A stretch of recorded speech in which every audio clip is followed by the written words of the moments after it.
Hello guys, good morning sa inyong lahat. Ito, simpleng paglinis ng tiles dahil kita nyo yung tiles na yan is nangingitim. Yan, nangingitim siya sa mga gitna-gitna.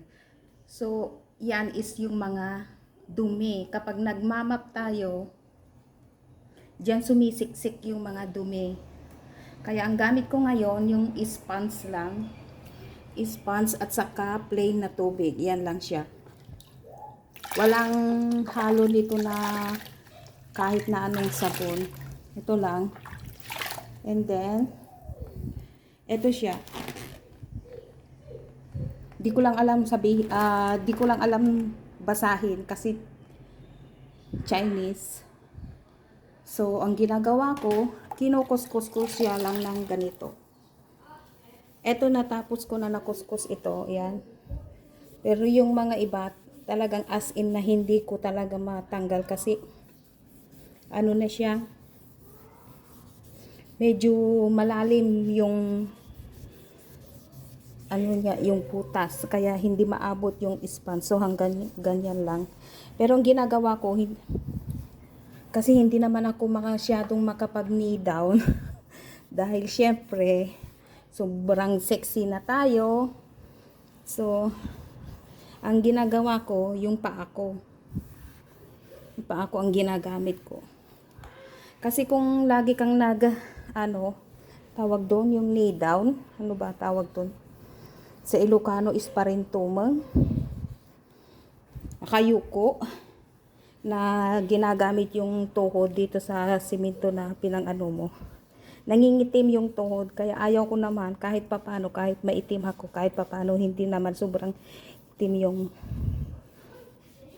tuhod natin. O yan, tingnan nyo, pumuputi siya.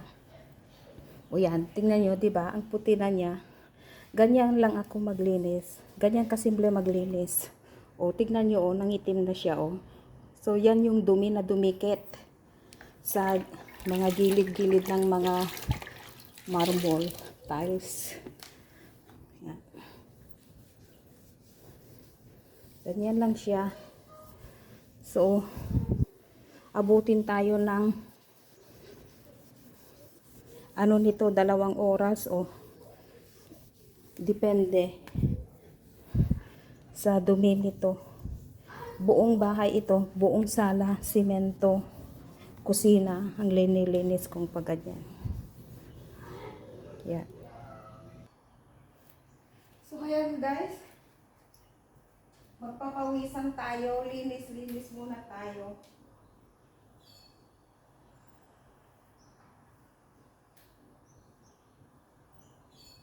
Para hindi sagabal yung buhok, itali natin na pataas.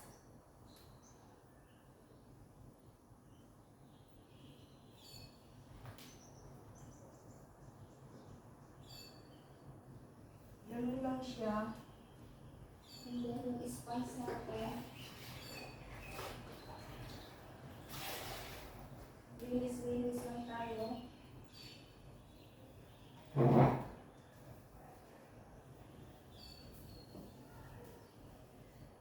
Hindi tayo kasi masyadong lagi nakayuko kasi maano yung tiyan natin masyadong malaki. Good exercise na rin ito.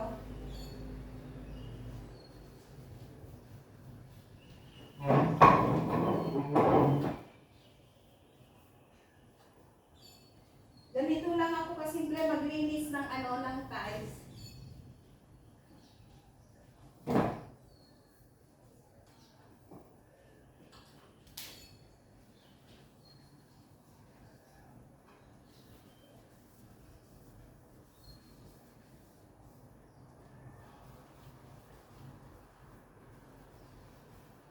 Yung yung gitna-gitna lang ang linilinis natin para matanggal yung itim-itim. Huwag yun ang pansinin yung hita ko kasi alat ruso ang kalaki. Dahil sa stress, kaya nalalaki na yung mga natin, mga hita-hita natin.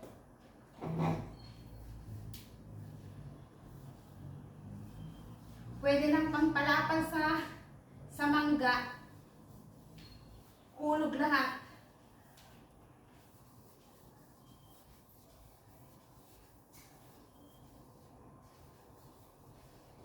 Pero nakakapagod kaya dito, promise. Mamaya, hinihikan na ako. Hinihingal. Para akong may asma nito pagkatapos ko.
Kita nyo, itim-itim siya. So pagkatapos niyan, i-map natin ulit.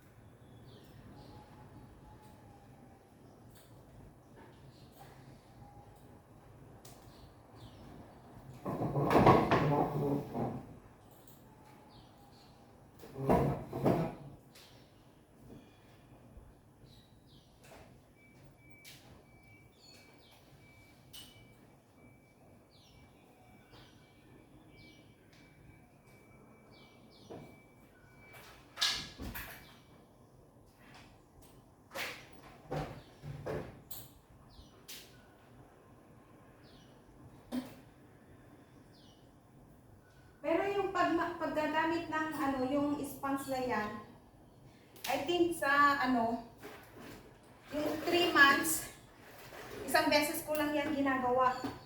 Hindi naman every month, hindi naman araw-araw. Kung sipagan lang ako na maglinis ng ganito, saka lang ako maglinis. Kasi vacuum at saka mop lang ang gamit ko dito. Meron akong gamit na minsan pag tinamad na ako, hindi na ako nagbabacuum kasi meron akong robot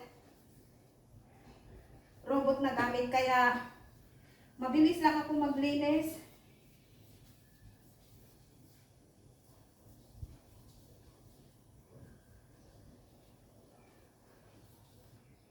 Mabilis lang ako maglinis kasi meron akong iba pang mga robot machine. Dati, 2 yung robot na gamit ko. Pero ngayon, naging luma na siya. Kaya, tinapon ko na yung isa. Tapos, bumili na naman ng isa. Yung mas malaki. Yun ang gamit ko. Marami akong nagagawa kapag may robot. Kasi, yung robot, bahala na siyang maglinis at lahat. Pati yung mga corner na hindi ko maabot. Yun naaabot niya tulad ng dyan sa ilalim ng mga piano. Yan yung mga ilalim ng piano. Dyan. Hindi ko maabot yung mga iba. Kaya yung robot ang gumagamit. Yan. Yan ang sabi ko na robot na ginagamit ko. May oras yan. Bali 3 beses yan maglinis. Mamaya 1:00. Ay, kanina pala 6:00. Naglinis na yan. Tapos mamaya 1:00. And then, mamayang gabi na naman, 10:00. Yan. Meron siyang tubig dito. Ito yung pang pang collect sa dust. Ito, maitim na. medyo maitim na siya. And then ito naman yung isa na gamit niya para pupunta dyan yung malinis. And then pagka wash na niya, dito siya magre-recycle dyan. Dyan yung mga itim-itim. Yan. Kaya hindi ako masyadong mahirapang maglinis. Lalo na yung bahay namin is up and down. O diba ang kintab, ang gandang kung tingnan. Makintab ang simento. So hello guys, bye-bye. See you again for my next video. Salamat sa mga nanood. Thank you so much. Malapit na, ay malinis na ang aking simento ngayon. So, thank you sa mga subscriber ko. Thank you so much sa mga hindi pa nakapag-follow dyan sa akin. Please subscribe and click the notification bell at isama na rin ang all para laging updated sa lahat ng mga video. Bye! See you and God bless everyone!